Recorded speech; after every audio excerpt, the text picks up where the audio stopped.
Bien, hermanos, vamos a compartir un poco de reflexión bíblica y si puedes ponerle algún título a este estudio, pues hemos puesto Dios nos ha salvado por la predicación de su palabra. Primero quisiera hacer una remembranza. El Evangelio de Juan dice que en el principio era Dios y el Verbo era con Dios y el Verbo era Dios. Y también dice que nuestro Señor Jesucristo pues vino al mundo, vino a los suyos y los suyos no le recibieron. Pero si podemos ver ahí en 1 Corintios 1:21, hablando de sabiduría, dice pues ya que la sabiduría de Dios, en la sabiduría de Dios, el mundo no conoció a Dios, mediante la sabiduría, agradó a Dios salvar a los creyentes por la locura de la predicación. Entonces también dice el Evangelio, que la Biblia, que para el hombre natural las cosas de Dios le parecen locura. Entonces dice el Señor que a los creyentes nos ha salvado por la locura de la predicación. Pero ¿cuál es la locura de la predicación? Y entonces vemos que el apóstol Pablo comienza a decirnos en 1 Corintios 2, del 1 al 5, dice: así que, hermanos, cuando fui a vosotros para anunciaros el testimonio de Dios, no fui con excelencia de palabras de sabiduría, pues me propuse no saber entre vosotros cosa alguna sino a Jesucristo y a este crucificado.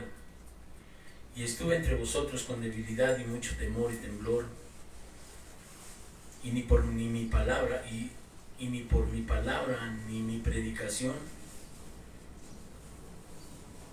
fue con palabras persuasivas de humana sabiduría. Entonces, todavía hay personas que creen que porque lo que saben o por lo mucho que saben, tienen que tener ellos el respeto, la pleitesía, la superioridad ante otros seres humanos. Y entonces eso ha sido el elemento que ha hecho que las personas se desvíen del camino de Dios. Entonces han emprendido un camino de conocimiento grabado en sus mentes, filosofías de conductas que no son aprobadas por Dios, pero que ahora nos han hecho normales. Las cuestiones humanas, persuasivas, son todo lo que lleva a que el ser humano tenga la mayor comodidad, placer. No le hace que no estén sus actos y sus pensamientos y sus normas acoplados a la voluntad de Dios. Entonces dice la palabra: mi predicación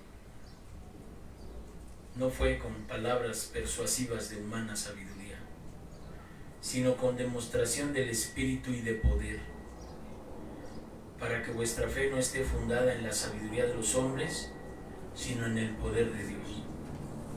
Y mucha gente piensa en poder como algo que también lo va a sublimar encima de los demás seres humanos. El poder y la sabiduría, la grandeza del hombre por encima de los demás. Entonces la sabiduría de Dios, según este texto, no es de ninguna manera semejante a la sabiduría de los hombres. Porque en la sabiduría de Dios hay poder. Ahora la gente dice, bueno, ¿cuál es el poder? El poder apartarse para Dios. Mucha gente tiene el conocimiento de Dios, tiene conocimiento, tiene la conciencia despierta, saben lo que está mal hecho, sin embargo no tienen el poder del Espíritu para apartarse totalmente del mal. ¿Por qué? Porque dice, sabiduría humana no, sino con demostración del Espíritu y de poder. La vida espiritual está dentro de la bondad, dentro del amor de Dios, dentro del mandamiento de Dios.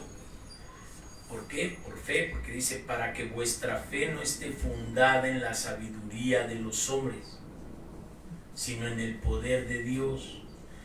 Entonces, ¿de qué sirve que las personas religiosas empiecen a leer la Escritura y luego piensen que Dios les está hablando a ellos para hacer tal o cual cosa y se vuelvan muy místicos a la hora de orar y todas esas cosas, si no tienen el poder de apartarse, como dice que es el principio de la sabiduría, el temor de Dios?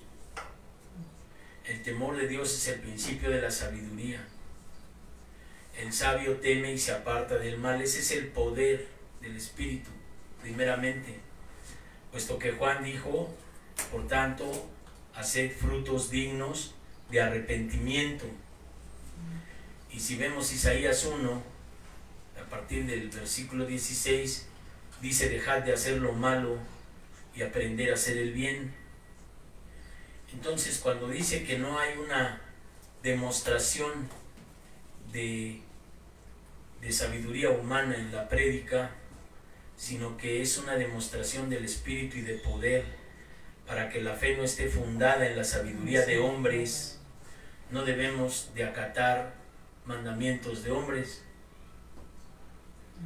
Entonces las cosas que son mandatos de hombres o dogmas, o es que fulano de tal dijo, y aunque lo haya dicho porque tiene algún puesto de eminencia, si no está escrito, si no está mandado en la palabra del Señor, lo van a obedecer y entonces van a entrar hacia las cuestiones que son sabiduría humana y no van a tener el poder de apartarse del mal. El poder del Espíritu es aquel poder que le dio a Jesucristo cuando lo llevó al desierto para ser tentado por el demonio y que Cristo no cayera en la tentación del diablo. Entonces la gente que no puede hacer eso, que no tiene el poder del Espíritu para apartarse del mal, lo que está haciendo es lo que veíamos ahorita, ¿no? Como una oveja que ya está metida con los lobos, la mitad y la mitad en el corral de las ovejas. ¿Por qué? Porque no han renunciado a la maldad, porque no tienen poder, porque se han fijado en su propia sabiduría. Si no es sabiduría de hombre, la gente practica la egolatría a partir de su propio pensamiento y son sabios en su propia opinión. Y entonces el Evangelio dice que hay caminos que al hombre le parecen buenos y son caminos de muerte, porque están basados en la propia sabiduría del hombre. Entonces, dice Santiago 3, a partir del versículo 13, ¿quién es sabio y entendido entre vosotros? Muestre por la buena conducta sus obras en sabia mansedumbre. Entonces, quiere decir que la persona que es sabia y se aparta del mal es manso. Tiene mansedumbre ante los mandamientos de Dios.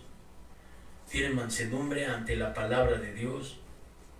Pero las personas que tienen su sabiduría basada en la sabiduría humana no tienen poder para apartarse del mal, porque el hombre por sí solo no lo tiene, sino de lo contrario nuestro Señor Jesucristo no hubiera venido a crucificarse para liberarnos del pecado, porque el pecado es una esclavitud.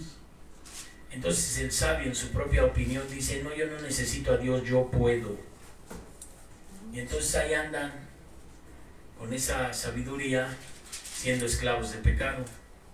esclavo de todo lo que son las obras de la carne, que son adulterios, fornicaciones, hechicerías, idolatrías, pleitos, celos, iras, contiendas, disensiones, herejías, borracheras, ¿no?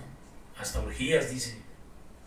Entonces todas esas cosas son porque están basados en la sabiduría humana y no hay poder en el espíritu para que se aparten de la maldad.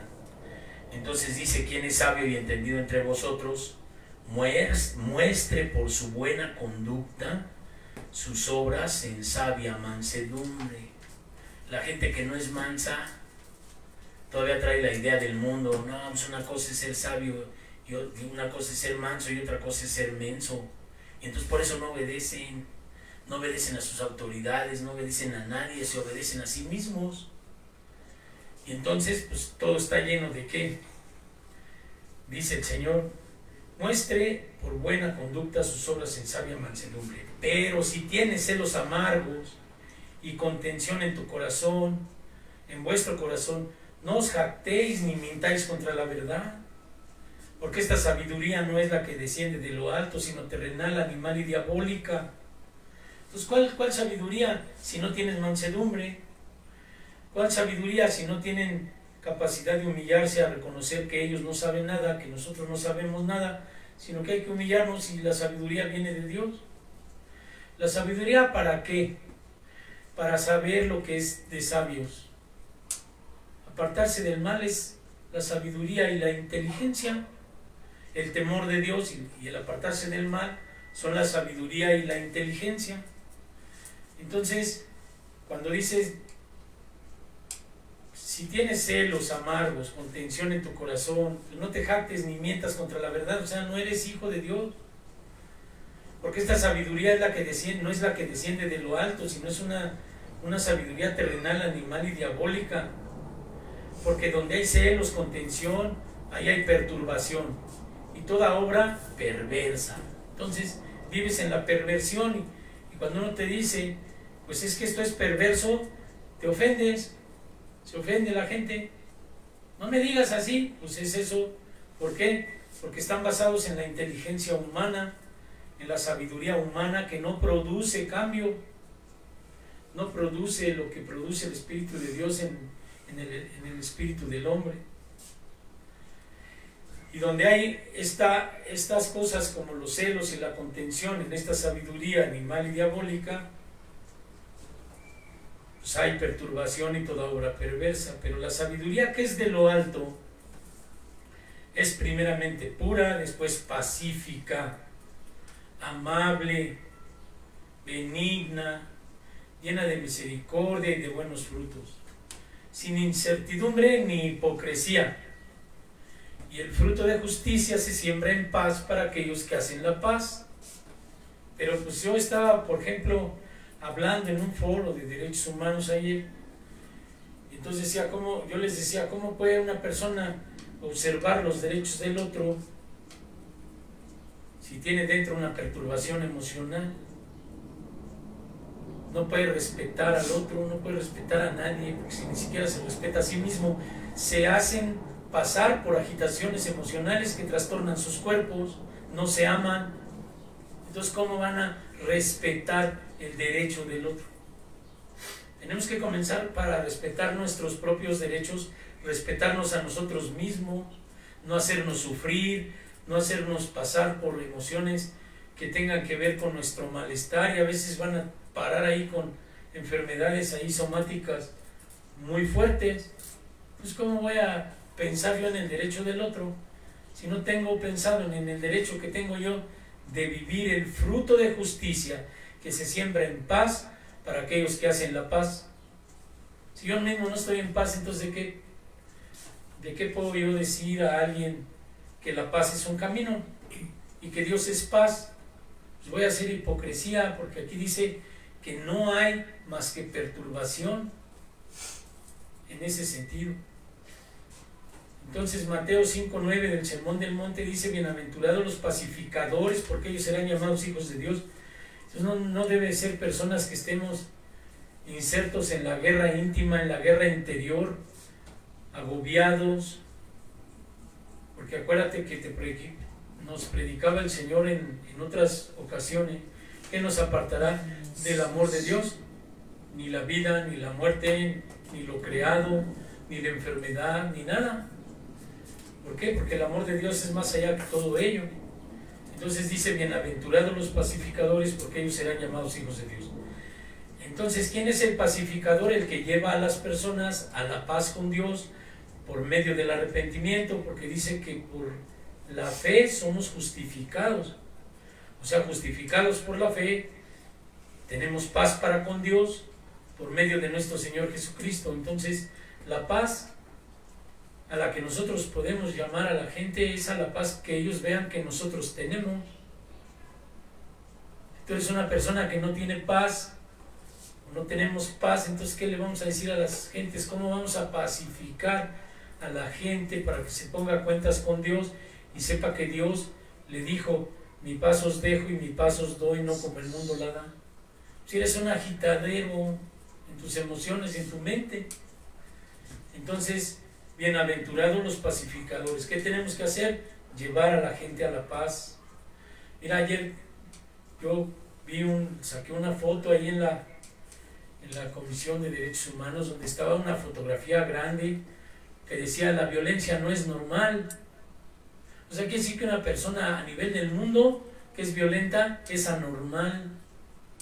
Ahora imagínense adentro de la iglesia, dentro del cuerpo de Dios.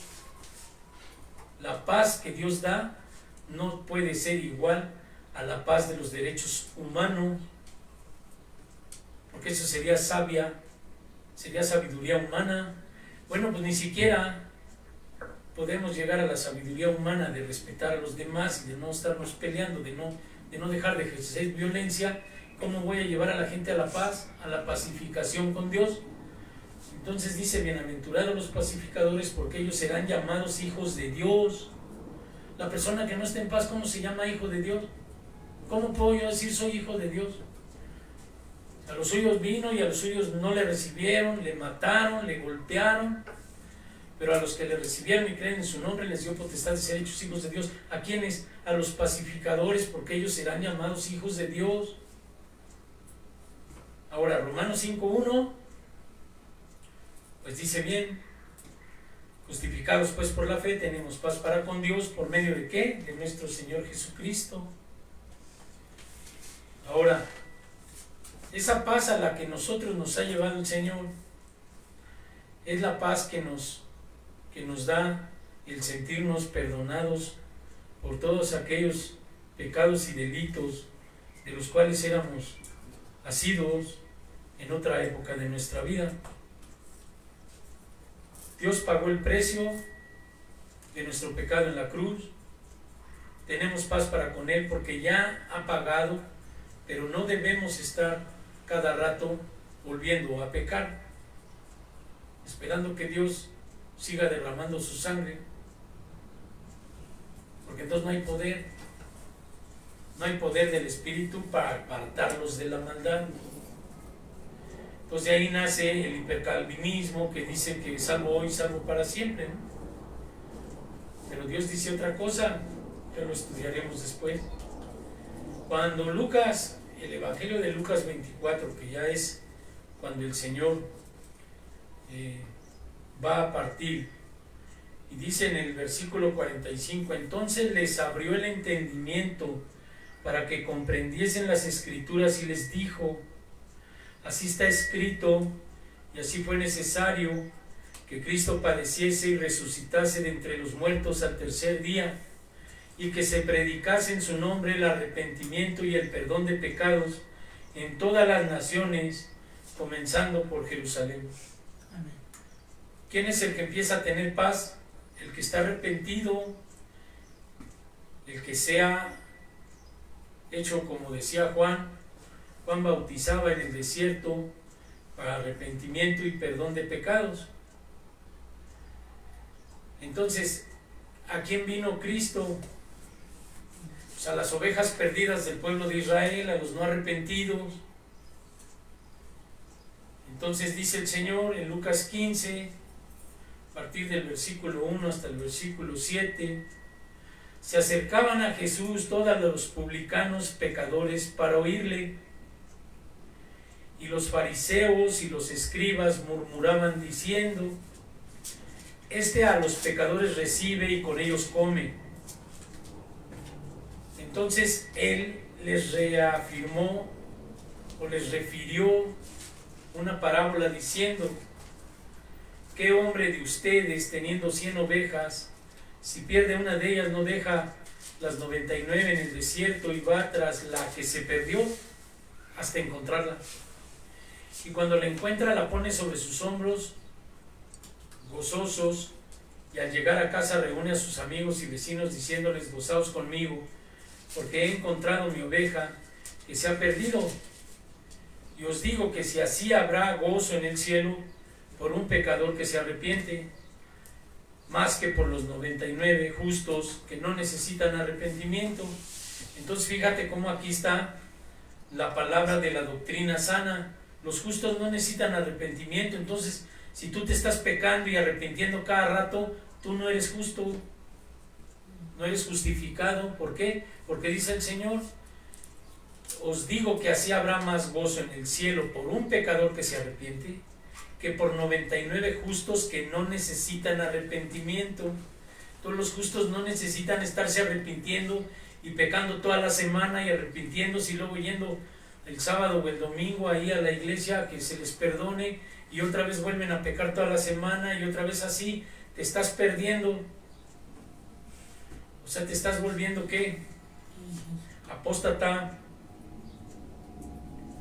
¿Por qué? Porque así está escrito: y fue necesario que Cristo padeciese y resucitase de los muertos, que se predicase en su nombre el arrepentimiento y el perdón de pecados en todas las naciones.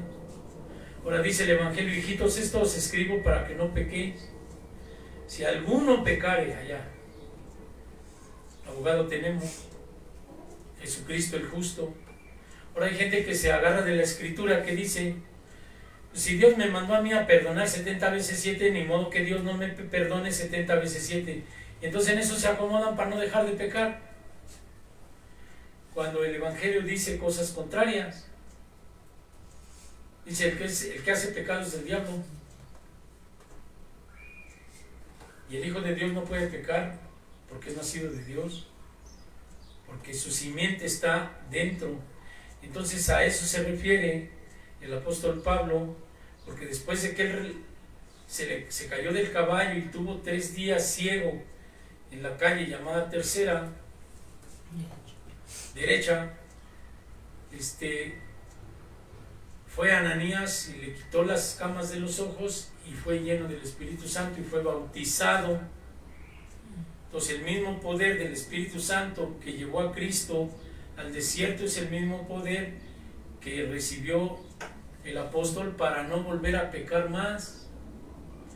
Tanto cuanto que dijo: cuando yo fui a ustedes para anunciar el testimonio de Dios, no fui con excelencia de palabras de sabiduría, pues me propuse no saber nada entre ustedes, sino a Jesucristo crucificado, y a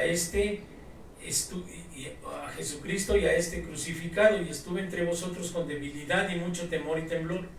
Quiere decir que Dios, dice el apóstol, que se magnifica en mi debilidad, no en mi fuerza. Y la persona violenta, pues, ¿cómo va a ser débil? La persona que grita, ¿cómo va a ser débil? No es débil, ¿no?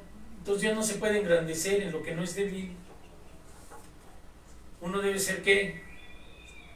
Estuve entre vosotros con debilidad y mucho temor y temblor. El apóstol. Y uno ahí se pone a gritar y a decir, y no se metan conmigo, y no sé. Entonces, esa es una predicación de falsas palabras persuasivas y de sabiduría humana. Entonces, la persona que no pacifica, la persona que no se siente débil, ¿cómo Dios lo va a atender si no se siente débil? Si se siente fuerte, pues entonces dice: yo vine a los débiles. ¿A quién vino? A los débiles, a los deprimidos, a los que tienen dolor, a los que están pagando las consecuencias de sus pecados, a los alcohólicos, a los drogadictos, a los pandilleros. Por eso decían los fariseos, está comiendo con los pecadores. En la oveja perdida dice, pues los fariseos y los escribas murmuraban diciendo, los pecadores recibe y con ellos come. Entonces, ¿a quién vino? Pero vino ¿para qué? Para que siguieran siendo igual de pandilleros, igual de pecadores, y entonces los salvara así. No, si dice el Señor que Cristo es el Cordero de Dios que quita el pecado del mundo. No te va a salvar en tus pecados, te va a salvar de tus pecados. Entonces hay gente que piensa que él está en el pecado y que Dios lo va a salvar en su pecado, y eso es una mentira del demonio. Eso no es verdad.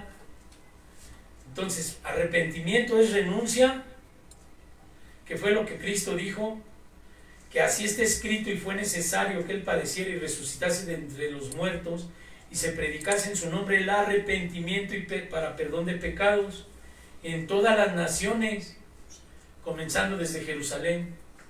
Entonces, ¿qué es lo que nosotros pensamos que es arrepentimiento y perdón de pecados? Que se me van a perdonar mis pecados aunque yo siga en mis pecados. Dice el Evangelio, pecaremos porque no estamos bajo la ley sino sobre la gracia en ninguna manera. ¿Qué no sabes que los que hemos sido bautizados en Cristo hemos sido bautizados en su muerte? Entonces si Él murió en la carne, y nosotros tenemos que morir a las obras de la carne. ¿Cuántas veces Dios nos ha dicho esto para que nosotros prediquemos el arrepentimiento y perdón de pecados? Pero no desde nuestro pecado. O sea, ¿qué le voy a decir a la gente? Entonces, si tú no te arrepientes y renuncias y no ves el poder de Dios para apartarte, quiere decir que Dios te está entregando una mente reprobada, porque no puedes apartarte ya del mal. Entonces vas a ser tropezadero y el juicio va a venir duro contra ti. Más vale que estés 4 o 5 días tirado en el suelo, clamando a Dios, porque acuérdate, dice que Esaú, que vendió su progenitura por un plato de lentejas, procurando el arrepentimiento con lágrimas, ya no lo pudo adquirir. Entonces, si este hombre que vendió su progenitura, Esaú, no pudo encontrar ya el arrepentimiento, ¿tú quién te crees que puedes seguir pecando y que no te va a pasar nada y que Dios siempre te va a perdonar? ¿De veras? Eso es no tener temor de Dios. El temor de Dios dice que el temor de Dios es el principio de la sabiduría. El que el sabio teme, mejor se aparta. O sea, apártate. No tan solo renuncies en nivel de tu mente, apártate. Porque la renuncia dice, si confesares con tu boca, pero si creyeres en tu corazón. Dice, si el que permanece en el pecado no prosperará, pero el que confiesa y se aparta alcanzará misericordia. El que confiesa y se aparta, que nomás confiesan, perdóname Señor, pero dentro de su corazón dicen, así soy, así es mi carácter, así soy, y así se van a morir. ¿Por qué confiesan que así son? Pues no son así. Si es nueva criatura, no debe ser así. Si somos nueva criatura, no debemos de ser así. Debemos de convertirnos en personas de paz, pacificadores, no violentos. Y recuerdo lo que vi ayer y me impactó mucho. La violencia no es normal, mucho menos en el corazón de un cristiano o de una cristiana, pues ya que en la sabiduría de Dios el mundo no conoció a Dios, mediante la sabiduría agradó a Dios salvar a los creyentes por la locura de la predicación. Entonces, cuidado con la comezón de oír, cuidado con sentir lo que sentía Saúl cuando tocaba a David el arpa. Nada más sentía que se calmaba un poco y después cuando ya no oía palabra o no oía alabanzas, se volvía en un demonio. Pues ¿quiénes somos nosotros para que Dios no haga eso? Mejor ten temor y apártate. Apártate de la gritería, de los pleitos, de los celos, de la ira, de la contienda, de la disensión, de la herejía y de todo lo que es obras de la carne. Apartémonos todos digamos que si nos acaba de predicar el Señor que nosotros lo único que tenemos que tener en nuestros labios es frutos de labios que confiesen su nombre. ¿Qué debe hacer nuestro corazón? Transformarse en un corazón donde solamente abunde la palabra, para que la palabra de la abundancia del corazón hable la boca y confiese su nombre. Hay que poner el corazón. Entonces, el arrepentimiento no es nomás confesar, sino apartarse, pensar antes de hablar, pensar antes de hacer, no pensar como el que dijo, bueno, pues ya me tomé una copa, pues ya ni modo, ¿no? Siga la borrachera y viva la fiesta. Pues no, apartarse es no hacer lo que es la acción de pecar.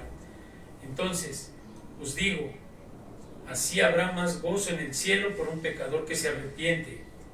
Si nos arrepentimos y nos apartamos, pues Dios tendrá misericordia. Pero el que confiesa y no se aparta, pues traerá consigo castigo por su misma desobediencia. Inclinemos nuestro rostro, vamos a orar. Señor, en el nombre de Yahshua Mashiach, en el nombre de Jesucristo, yo te doy gracias, porque estas palabras son primero para el que las dice, y primero para los que están, y después para los que están aquí, los que están oyendo y los que van a oír. Te amo, Señor, y ayúdame a obedecer, ayúdame a ser pacificador, ayúdame a estar siempre, Señor, obedeciendo tu mandamiento, porque pues no puede uno estar viviendo doble vida y viviendo doble lenguaje, doble moral. Gracias por todo, Señor, lo que tú nos das. Bendito eres, Señor, en el nombre de Jesucristo. Amén, amén y amén. Gloria a tu